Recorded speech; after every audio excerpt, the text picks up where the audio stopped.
yourself. I know Kung Fu. Yippee-ki-yay, motherfucker. They're here. Warriors, come out to play. I ate his liver. What we call drugs is selling Full Street Baptist Church. We call us sin is sin. Well, around here, between Normandy and Weston, we call this here a little twin. Wow. Nigga.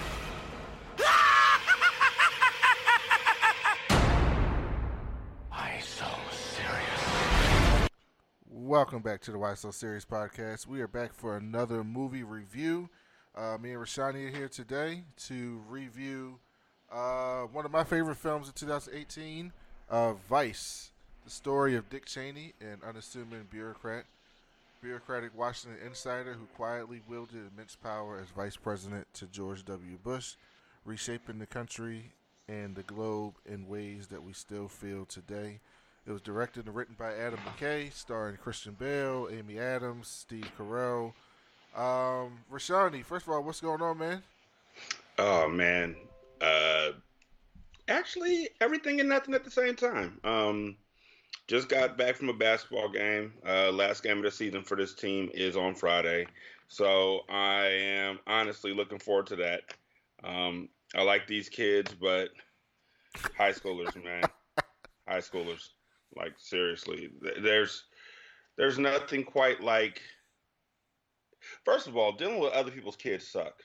Like, unless these kids have been around you long enough that you call them your kids, it's a bad experience because other people's kids are just inherently, like, not what you want them to be. It's not like they're bad people. It's just they're not configured to your standards yet. Mm-hmm. And with high schoolers who this is the first time you're seeing them, they argue everything, bro. Like everything. Like, hey, the sky is blue. No, it's not. It's gray. No, the sun is out. No, it's not. It's raining. No, it's summer. No, it's not. It's winter. And it's everything. It's just like that. So I need a break from high schoolers. I don't know. I just suppressed like 3 jokes right there that were not in any way, shape, or form appropriate. But yeah, I'm done with that. I'm ready to be able to go to movies whenever I want to. I deserve movies. So, but everything's good. Everything's going real good. Real talk. Good. That's what's up. Yeah, I remember AAU ball from 6th grade. Actually, like 5th grade, all the way through high school. Then I played JV one year, my freshman year, then varsity 3 years, and I was playing football. So I'm not a parent, but I saw my parents running around, and they weren't coaching. And so you're doing the running around with your kids and coaching. That's a lot. Yeah, it is. That's a lot. That's admirable. I just want to go to the movies, bro. That's all I want to do. I don't want much. Okay, so let's talk about these movies. So, Vice, what'd you think?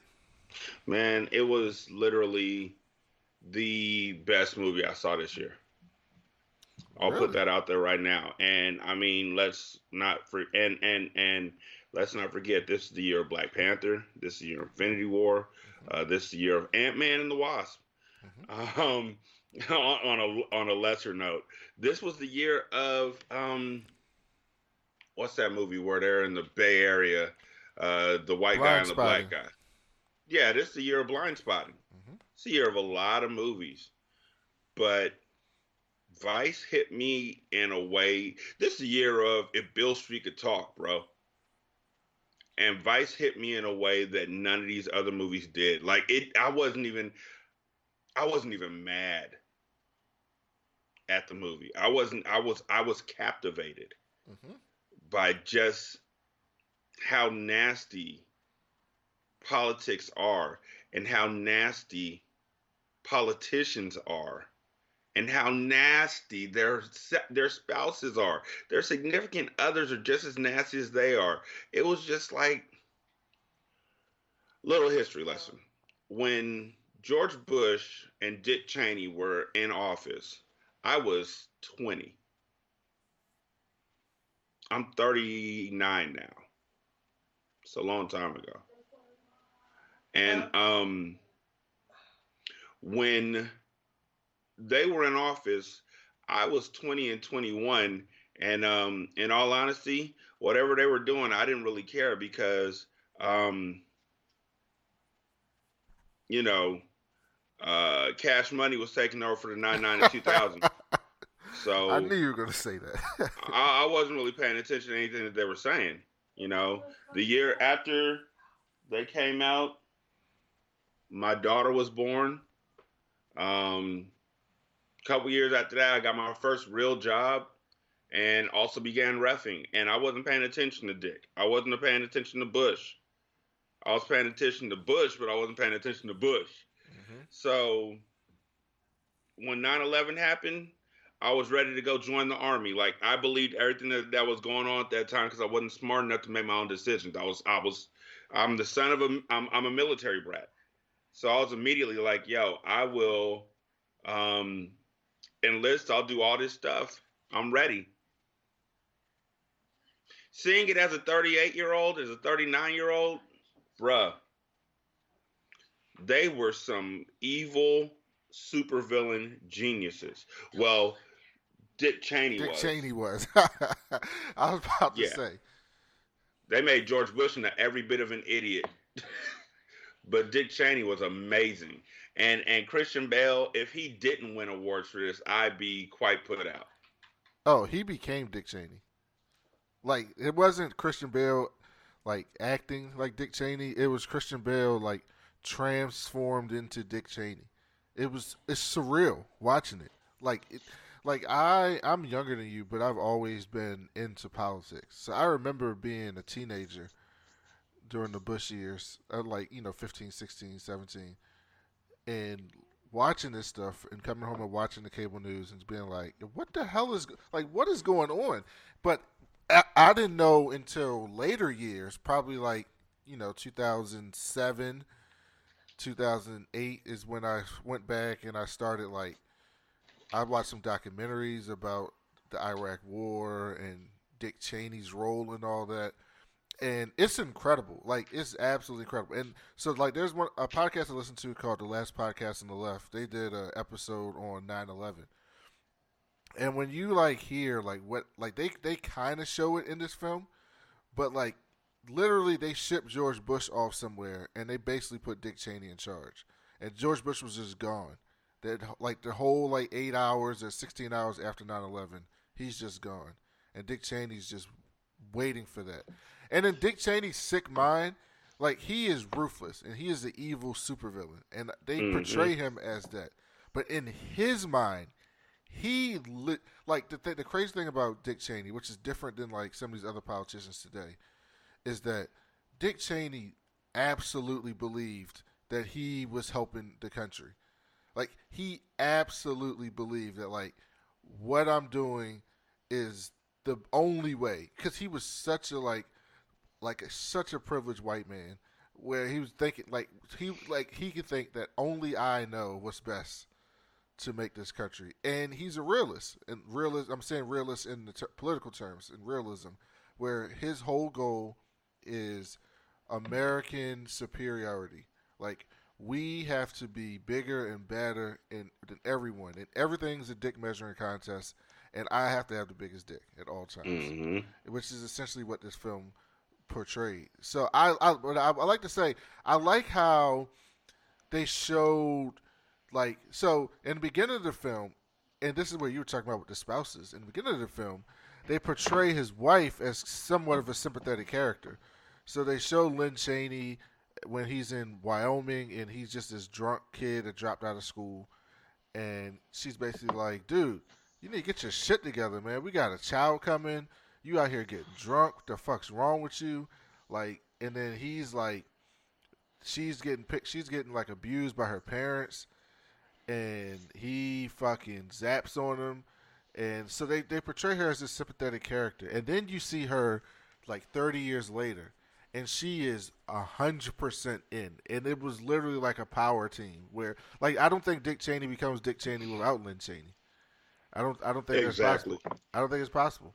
And she was the linchpin to a lot of the things that he did. And even Dick Cheney, who for a lot of the movie, they try to portray as having a line, which we'll definitely get to later.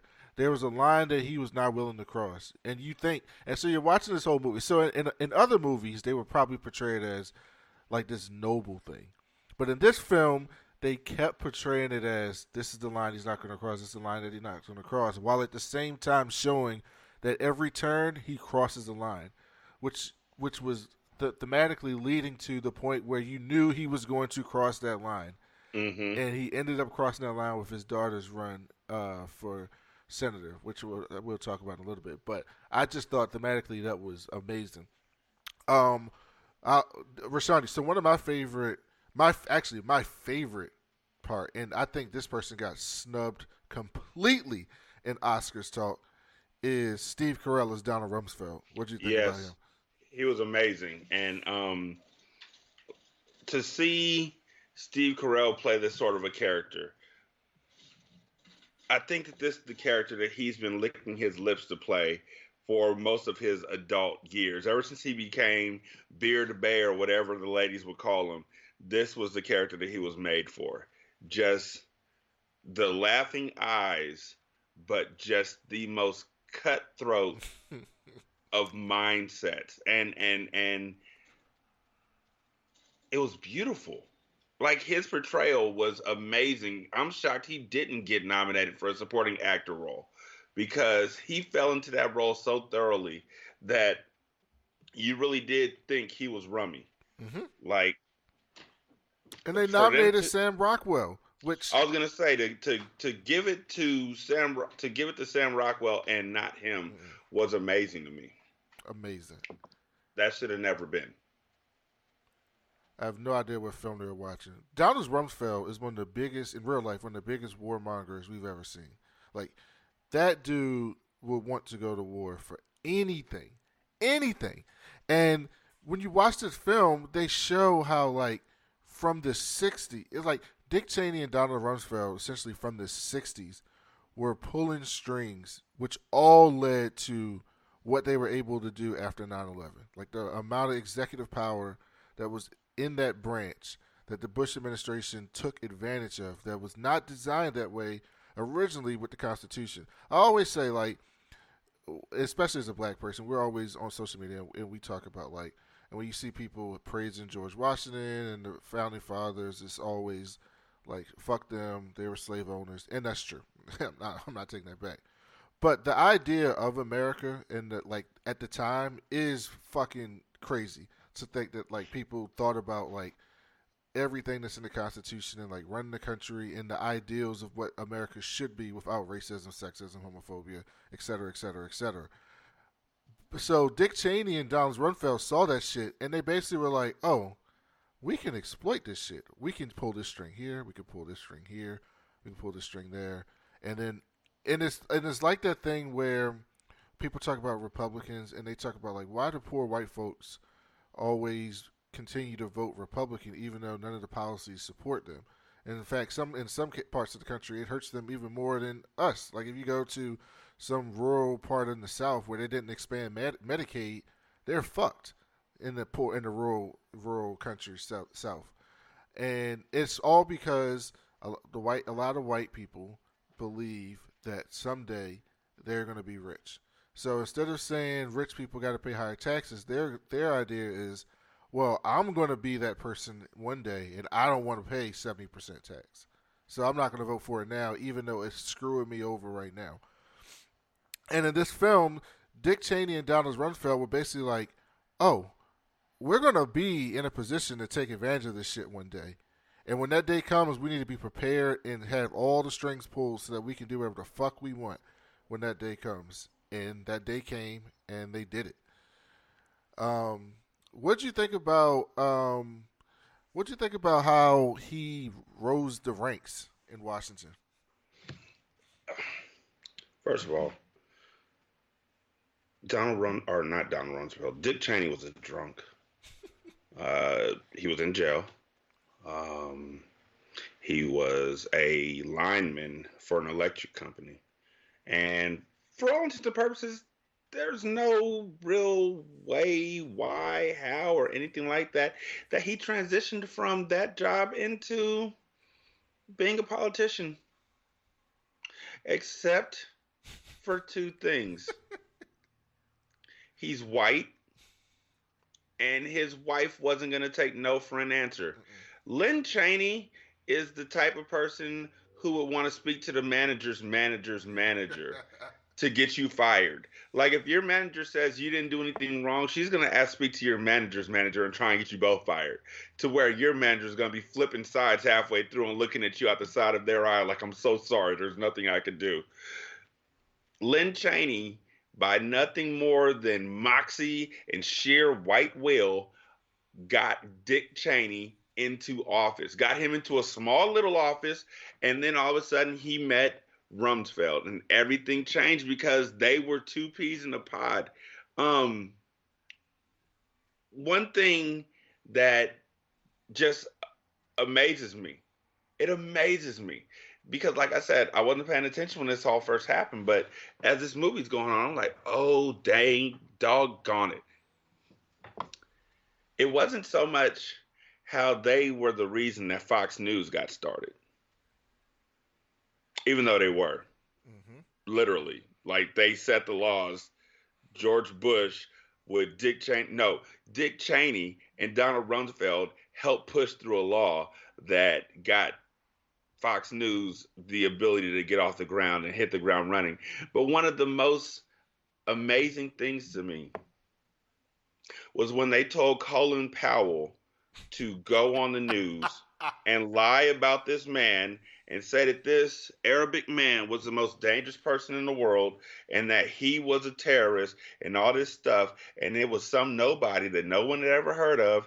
And this guy went into hiding to protect himself. As soon as Colin Powell went to Congress and said, this is the person we're looking for, this is what he's done, blah, blah, blah. That guy went into hiding, a nobody, came out of hiding, a mega celebrity, and fucking started ISIS. Yeah, you have to watch that. Listen, that was one of the craziest parts of the scene in the movie to me, because my wife didn't know it was coming either, and I watched that press conference live. Like, I remember watching Colin Powell do that. That was on C-SPAN. Like, it actually happened, and you're watching him, and you're watching his face, and you're like, they really sent this black man out here to do this. Like, that's essentially what it was. They were like, we're gonna send the black man out here to take the bullet, and because at that point, not Dick Cheney, but George Bush's approval rating was in the shitter, and so was Dick Cheney's for the most part. The only person in that administration that America, quote unquote America, trusted was Colin Powell. People on both sides of the aisle had respect for him. Democrats, Republicans, general people in the country. Everybody might not agree with his politics, but everyone had respect for Colin Powell at the time. And so they said, we're going to send you out there.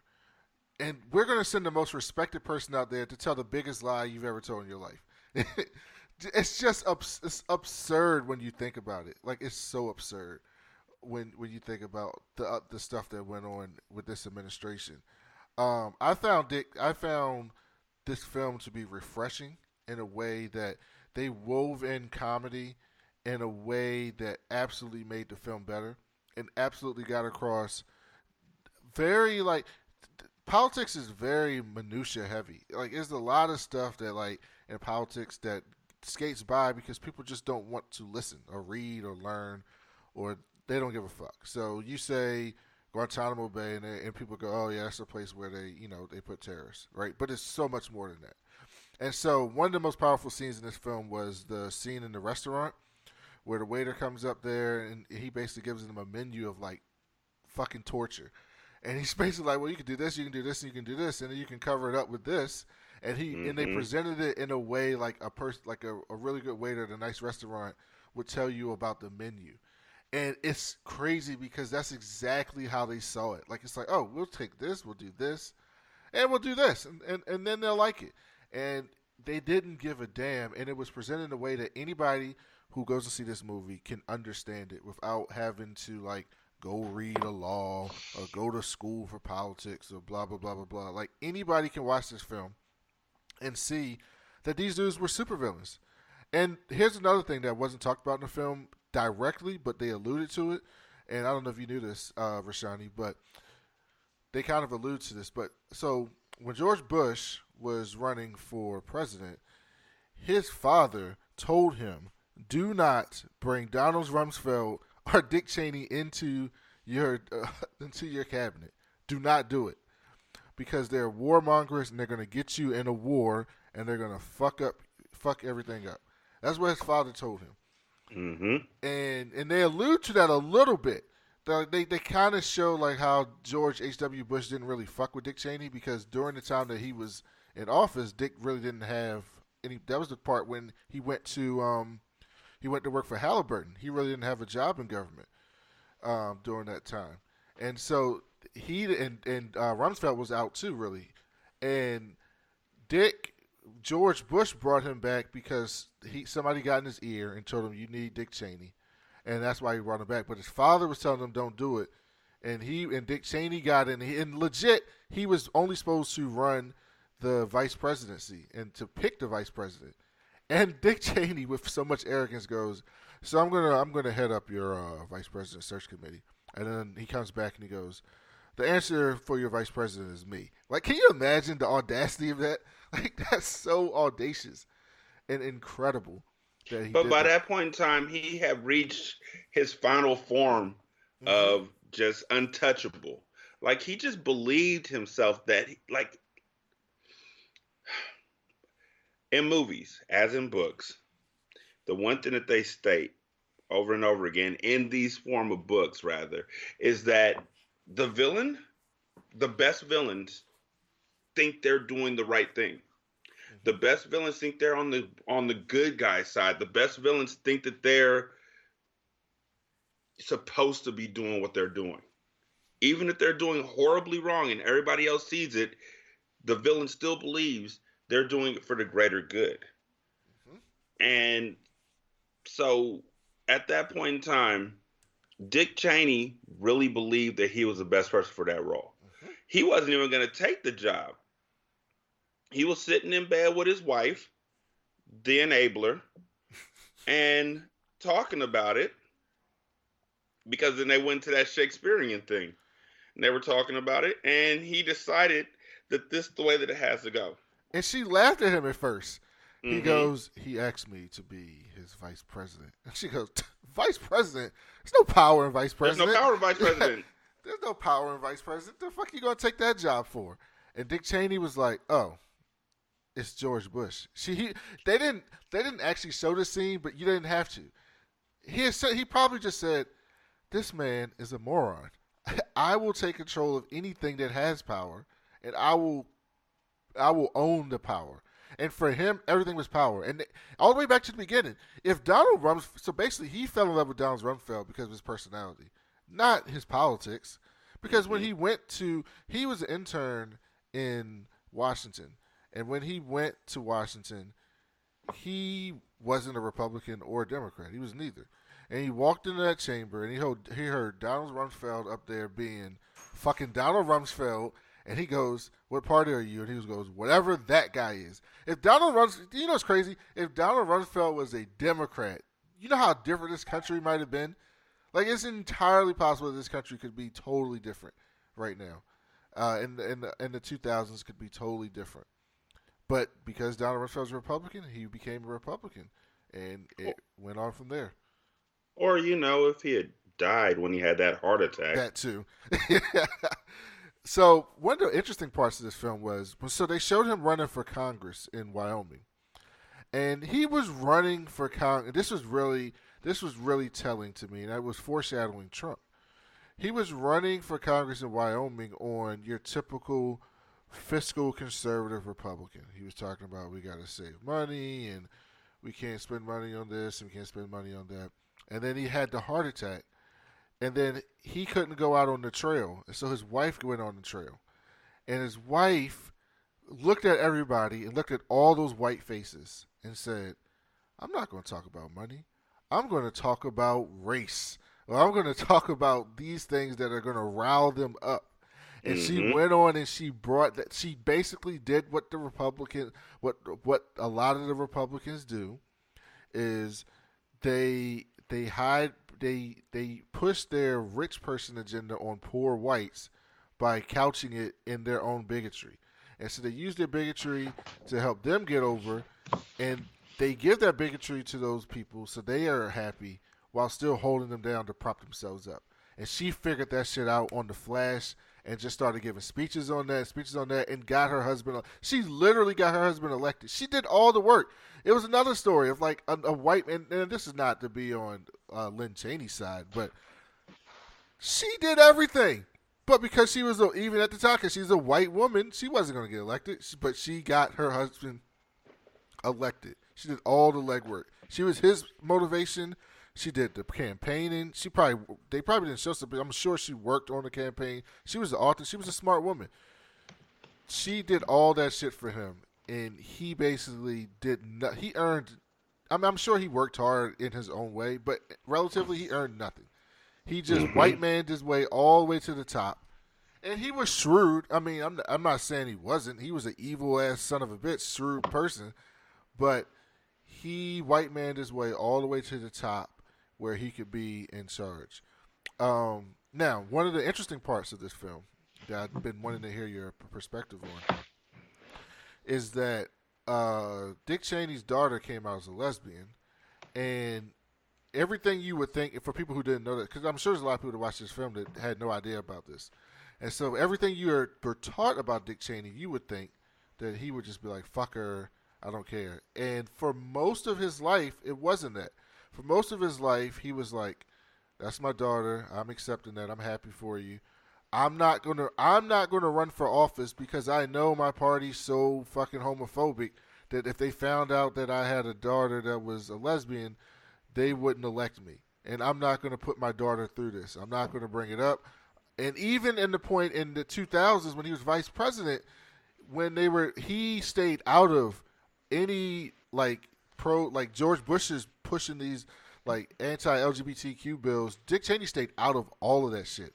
He didn't have a single, and that's not to give him a gold star, but I'm just saying he didn't have a single part of pushing any of that, of propagating any of that. He stayed out of it for the sake of his daughter.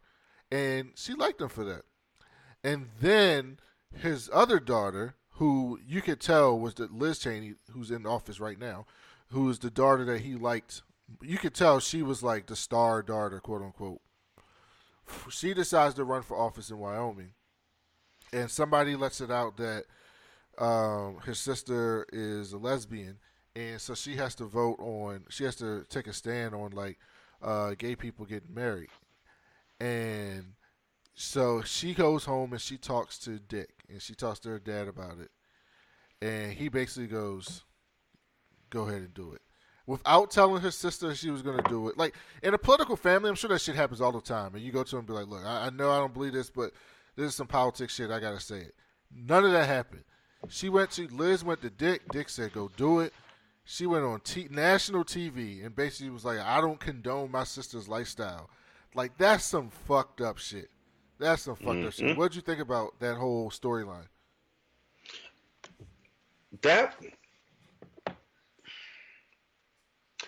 I knew about his daughter being gay, and I knew that they were estranged, but that was still heartbreaking, because even though you knew from the beginning how much he loved his eldest daughter and how much she was the apple of his eye and all that kind of stuff, when his daughter came out to him, he was the most supportive person in the room.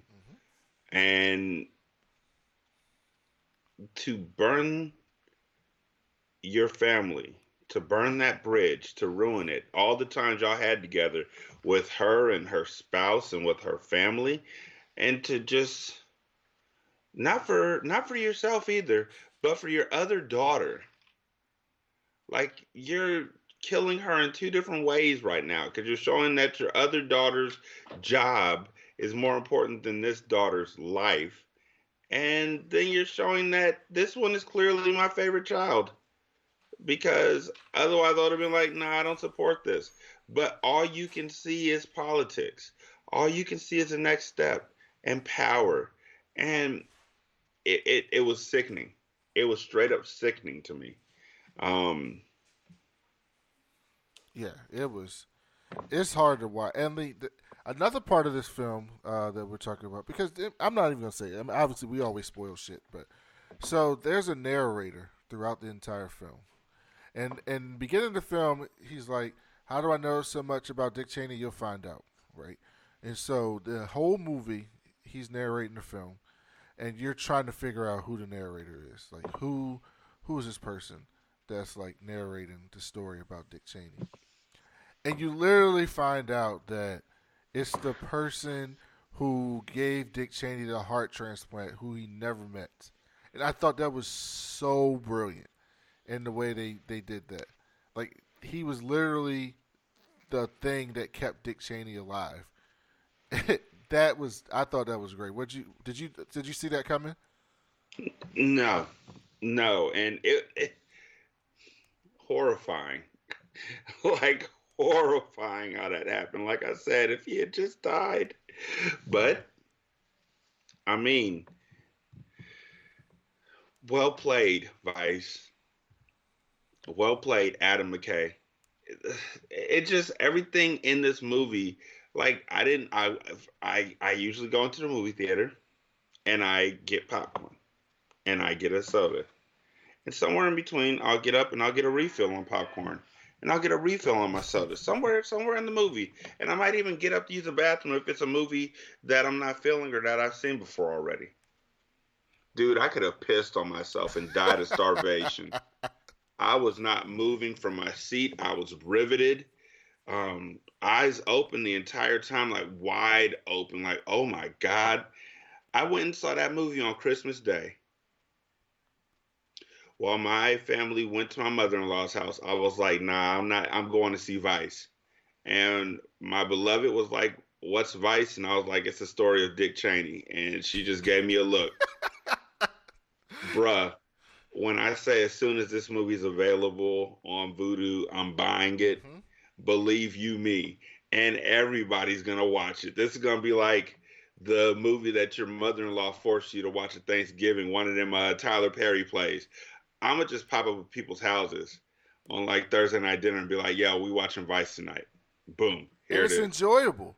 It's exactly. Fun. It's serious and it hits you. And it's absolutely a film that we needed at this time. Because it basically shows you that, like, as fucked up as the Bush administration was, Dick Cheney knew what he was doing to an extent. But it shows you that, like, the problem with putting executive power and giving power to the executive branch without checks and balances is not even, as fucked up and bad as the Bush administration is, it's not even that. It's when you give that power and no checks and balances to a person who's a fucking moron, like Trump. And so you put all those things in place, and then this idiot comes in who doesn't know anything and is just as evil, but stupid. Like, Dick Cheney is evil, but he wasn't a stupid man. He was a shrewd fucking politician. Mm-hmm. This person, now you have someone who's just as evil, that's a moron, but that has all this power as well. And that's scary as shit for the country. Now, it's all because of laws that Dick made when he was in office. Mm-hmm. I don't know if this was spoken on clearly enough for y'all listeners to really gather, but Dick Cheney took a position that was usually before him known as an empty, powerless position. His wife didn't even want him to take the job, and changed it into what it is. Not even now. Changed it into what it is for him, because Mike Pence doesn't have that power. Nope. He doesn't. Nobody. Dick Cheney walked up to a broken down car, made it into a Lamborghini, and then put a kill switch on it that required a certain code and ways of key turns in order for it to start. And then he drove that mug till the wheels dang near fell off and then he offered it to anybody else who wanted to take it, and nobody else could start the car. Nobody else is going to be able to do what Dick did. Nobody. Ever. Unless Dick Cheney starts being vice president again. But also, in order to get Dick Cheney, you have to have a George Bush. So, for example, as fucked up as Trump is, Dick Cheney wouldn't exist under Trump. Because Trump's ego is way too big to allow Dick Cheney to be in charge and do the shit that he did under Bush. Yeah, he fired him. Yeah, Trump would have fired him. Trump would have fired Dick Cheney after 1 year. He'd have been out.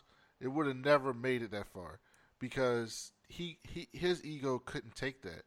And George Bush. So that's another thing. So one of the complaints that some critics have and some people who saw the film is how they portrayed George W. Bush. Some people thought that they portrayed him too much in a positive light, like as this lovable moron who just got taken advantage of. And then other people thought that they portrayed him as too stupid and that he was more complicit in real life than he was portrayed in the film. What did you think about how they portrayed George W? I thought it was hilarious. Because the dude was an idiot. And every time I look at George Bush, even right now, the candy passing George Bush, the one that wants everybody to love him, I still just think about that nigga literally got a shoe thrown at him. I think about that all the time. He chokes on a pretzel. I think about that all the time. Here's the thing, though. That shoe throw was one of the fucking G's moments in President, though. He ducked that motherfucking shoe and stood right back up and kept going. No, he ducked it like it wasn't the first time he's had a shoe thrown. That's really it. If you can matrix a shoe like that, my mom used to swing at the back of my head when I walked in front of her and I'd be talking. And when she heard something she didn't want to hear, I get popped in the back of the head. And it got to the point where I was able to time when she was going to swing and I could duck that shit and keep walking like nothing happened. Like, just keep talking and keep whatever, and she would swing, and I would duck, and it would be glorious. He's gotten shoes thrown at him before. But he was I didn't know how much of a party kid he was. Oh, yeah. Like, for John McCain, when he was running for president, they laid all his sins bare in Rolling Stone. I read that article over and over again. It was greatness. I didn't read anything on George Bush because, again, I didn't care. I voted for John Kerry, but no, wait, Dan Quayle. Wait, I don't even know who was running against John Kerry. The first time was Al Gore. Al Gore, yeah. Right, that guy. I voted for him. Didn't care. They were just white guys. So all of the stupidity of George Bush, didn't care, didn't pay attention. All of the evilness of Dick Cheney, didn't care, didn't pay attention, just went out and voted down party lines. So this whole movie was like, I sat there in the back of this movie theater, empty container of popcorn, empty soda, and just thought to myself, how didn't anybody else see that this was happening? All these dominoes are falling into place, and nobody stopped anything. And then I was like, I didn't pay attention, so why were they? Dick Cheney was a old-looking, like soft-spoken, gritty, just when he wasn't there, folks didn't notice he wasn't there. When he was there, folks didn't want him there because he was with Rumsfeld. And at one point, they showed like where he had an office at, and he had an office in the White House. He had an office in the Pentagon. He had an office in the State Department. Like, he was literally running the entire country, like just running everything. Literally, not like even like literally going from place to place, telling them what to do. Like, it's crazy. It's crazy when you think about the shit that was happening then. And one of the funniest parts of the scene was at the end when they needed a scapegoat, and they scapegoated Rumsfeld. Mm-hmm. And Rumsfeld was like, "Oh, you're fucking me over, Dick, aren't you?" And he's like, "Oh, all right, yeah." He's basically like, I respect you. I taught that. I taught you that. I had it coming, whatever. Yeah, okay. Like, yeah, it's your time. Yeah, it's my time. Everything in this movie was just wonderful. Absolutely. That's really all I can say. It was everything. Oh no, I got something for you to say. Were you shocked to see Tyler Perry as Colin Powell? Why you got to do that? Why you got to do that? I was all happy.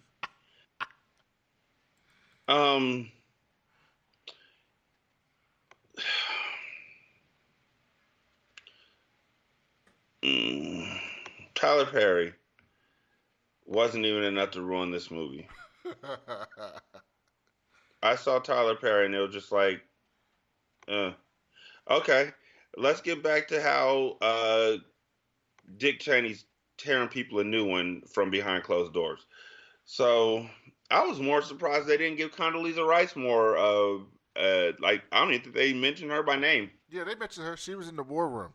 Oh, I know she was in the war room. I just don't think they gave her too much of a role or a part or anything. No, they didn't give her too much of a role. So that was what was surprising to me, because when I was back then, I thought Condoleezza had more power than Dick. Yeah, thought it. I was wrong. I apologize. Also, the last other funny thing was them showing the scene of him shooting that man in the face. Listen, you don't know how powerful Dick Cheney was. He shot a man in the face. And the dude apologized. That man apologized to him. And Dick Cheney to this day, has not apologized to that man for shooting him in the face. And won't. He's going to take that one to his deathbed. You know why that happened. And, I mean, if I didn't distrust politicians so much, I would say Dick Cheney is working somewhere right now. He seems like the guy who's always going to be behind closed doors. Period. Yeah, absolutely. So out of 10, actually, I want to play a clip from Vice. Let me see here if I can get it. I want you to be my VP. You're the solution to my problem. I'm CEO of a large company. I have been Secretary of Defense. I have been Chief of Staff. The Vice Presidency is mostly a symbolic job. Right. I can see how that wouldn't be enticing to you. However, the Vice Presidency is also defined by the President. If we were to come to a different understanding. Go on. I'm listening. I sense that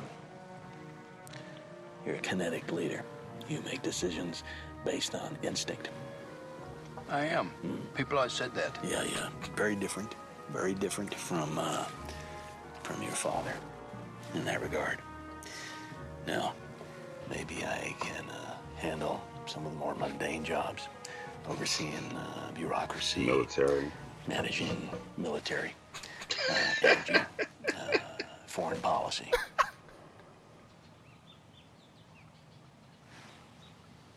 Dude. That sounds good. That's so good. Oh my God. Listen, here's the funny thing. If that is the actual conversation, is that how it went down? That's one of the most remarkable political conversations ever. Can you imagine? That's absurd. But I can imagine that's probably how it went down. All right, before we get out of here on Vice, out of 10, where do you give this film, Rashanii? 10. I don't do it too often, but when I do it, look, people, if I give a movie a 10, go see it. Drop everything, go see that movie. So far, the 10s I've given have been The Incredibles 2. If Bill Street could talk, I gave a 15. And Vice. Vice gets a 10. Vice will get more. But in all honesty, I'm still a little bit salty about how they're really the reason why Fox News is here now. So I'm gonna curb my enthusiasm a bit. But it's an amazing movie. Christian Bale did a phenomenal job. Steve Carell did a phenomenal job. Amy Adams did a phenomenal job. Sam Rockwell played a great dummy. Mm-hmm. Everything was amazing in this movie, and you gotta see it. Again, There's no other way to put it. You gotta see it. it's still in theaters. Go see it. I give it a 9.5. I take off 0.5 for Tyler Perry because That nigga. I don't fuck with Tyler Perry. But That nigga. outside of him, the movie was fantastic. Christian Bale should win Best Actor. I know we're gonna talk about another film that has a Best Actor nominee, and he was fucking great too. But Christian Bale was great as Dick Cheney. I'm pissed that Steve Carell wasn't nominated for Best Supporting Actor because that Donald Rumsfeld character was incredible. Incredible. Steve Carell, that man to come from 40-year-old virgin to this is amazing, his career trajectory. Rashanii, what's going on with your podcasting network? Actually, with the advent of AAU, some of the shows may seem like they're on hiatus, but they're not. It's just the AAU tournaments go on Saturdays and Sundays, and I record a large majority of my shows on Sunday, so we've been taking a little bit of a break. But don't worry, Unburdened and the Dream Team will both be back this Sunday, and Storytellers will be out soon. It's just that two of our hosts are about to get married, not to one another. So they're each getting things put together for their weddings. And that takes precedence, you know. Love and happiness. Al Green said it was great too. Thank you to everybody who donated for my youth basketball teams. The turnout was amazing. We were able to purchase and received 7 new basketballs. We got 2 bungee cord resistance trainers with the harnesses and everything. We got cones. We got dribble specs, which are glasses that go over the kids' eyes so then they can't look down at the ball while they're dribbling. We got tennis balls, so then while they're dribbling with one hand with the dribble specs, they're throwing tennis balls off the wall and catching them. Just a ton of little things that'll help these little kids become great players. And it's all thanks to y'all. So thank you so much. We greatly do appreciate it. Brandon, thank you so much. We're in your debt for a long time. But yeah, that's what's going on with us right now. No, that's exciting. I'm happy about that. I'm glad almost everything is replaced now, so the kids can be successful. Basketball was a big part of my life growing up, so I get it. But we are going to be out with Rashanii and I, since basketball's almost over, are going to really try to rapid fire get some of these reviews out before the Oscars come out later this month. So just stay tuned to all of those things. Next week, we got Blurred Vision from the Blurred Comics podcast coming on to talk with us, me, Mike, and Devin. So stay tuned for that.